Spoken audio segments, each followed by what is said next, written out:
Donald Trump launched a fresh attack on mail-in voting on Monday, making a series of false allegations to suggest the 2020 election will be tainted by fraud.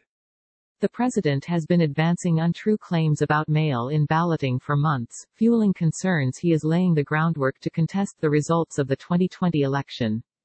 On Monday, he put forward a new theory, claiming that foreign countries would print millions of mail-in ballots and mail them to voters.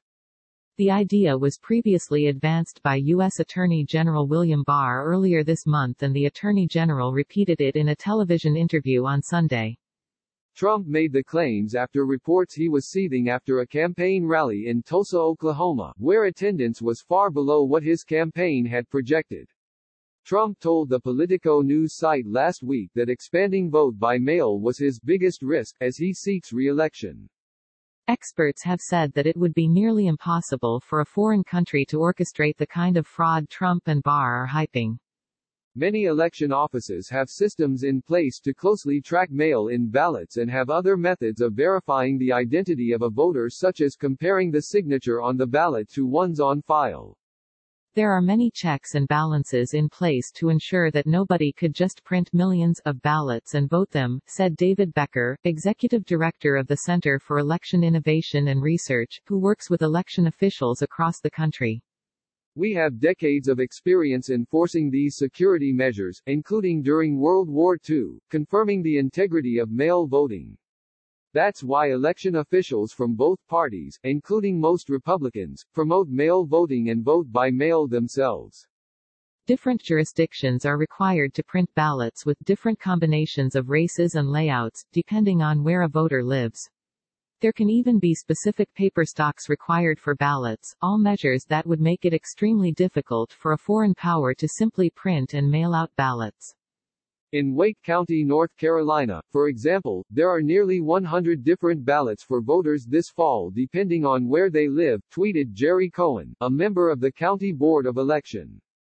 All of mail-in ballots are examined at a public meeting by all 5 members of the county board, he added.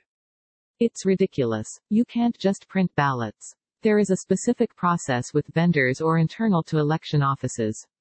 Ballot tracking is a way that you can add security, said Amber McReynolds, CEO of the National Vote at Home Institute and a former election official in Denver. If either Barr or Trump had toured an election office or had advisors that know the process, they would know this is not feasible. In a separate tweet on Monday, Trump pointed to the fact that Americans have voted during times of war to suggest that COVID-19 was merely being used as an excuse to cheat. But members of the military have long voted by mail and there is a long history of expanding access to the ballot because of war, Alexander Kieser, a historian who has studied elections, told NBC News in April. Trump has continued to attack voting by mail even though he and other members of his administration have frequently used it. On Monday, Business Insider reported that the Vice President, Mike Pence, and his wife, Karen, voted in the Indiana primary this month using the Indiana governor's mansion as their address. Pence had done the same in 2018. Indiana's constitution says that someone does not lose their residency if they are called away from the state on federal service, said Ian Hauer, a spokesman for the Indiana Secretary of State, Connie Lawson. A Pence spokesman tweeted that the governor's mansion was still the legally correct address for the Pences to vote absentee.